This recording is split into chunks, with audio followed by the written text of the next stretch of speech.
The TEK2day podcast is brought to you by SS&C Technologies, a global market-leading provider of cloud-based investment accounting software services in fund administration. SS&C's AI-powered investment operations and accounting platform, Singularity, provides real-time, multi-basis accounting across a wide range of asset types with unparalleled automation and operational efficiency. Singularity is offered on a software-as-a-service basis or via smart source, SS&C's intelligent middle and back office accounting service. For more information, visit ssctech.com/singularity. Welcome to the TEK2day podcast powered by CEO Raider. It's your host, John Mayetta. We've got a ton of new content for you at TEK2day, probably half a dozen new articles or a dozen new articles since we came to you last, including our take on the world's best operator, Amazon's Jeff Bezos. I want to talk briefly about the article we published Friday morning, entitled "The Valuation Circus is in Town." And this is sort of not a formal series, but we wrote an article a week or so ago entitled "The Speculation Era," talking about the speculative bubble that we're in the equity market, particularly as it relates to technology stocks. And with respect to the valuation circus, we place the blame squarely on the shoulders of portfolio managers, those who are playing the momentum game, chasing performance, that have thrown investment principles out the window, where fundamentals don't matter. They've abandoned their fiduciary responsibility, and they're chasing stocks like Tesla, like Snowflake, ticker SNOW.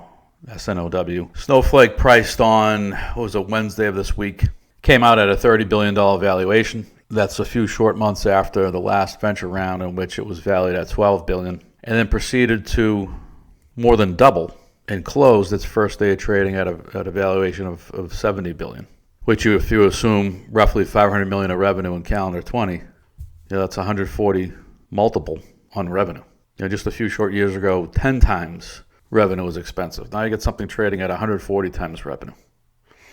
And what PMs are doing is they're looking to the out years. Oh, if you look on 2025, it's not that expensive. It's a joke.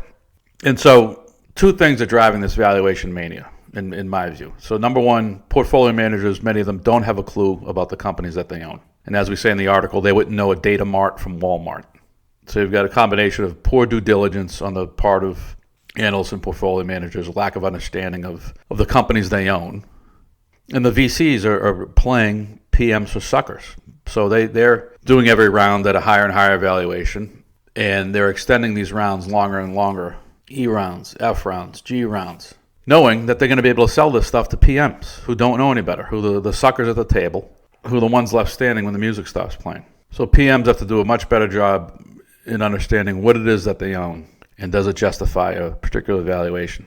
In the case of Snowflake, you're looking fundamentally at a data warehouse, data lake. The three big comps are AWS, Google Cloud Platform, Azure. There's a whole host of companies, both public like Cloudera as well as private. And I get that Snowflake is growing quickly, but if any of the competitors put meaningful dollars behind ease of use, which is, best as I could tell, the key differentiator between Snowflake and the rest.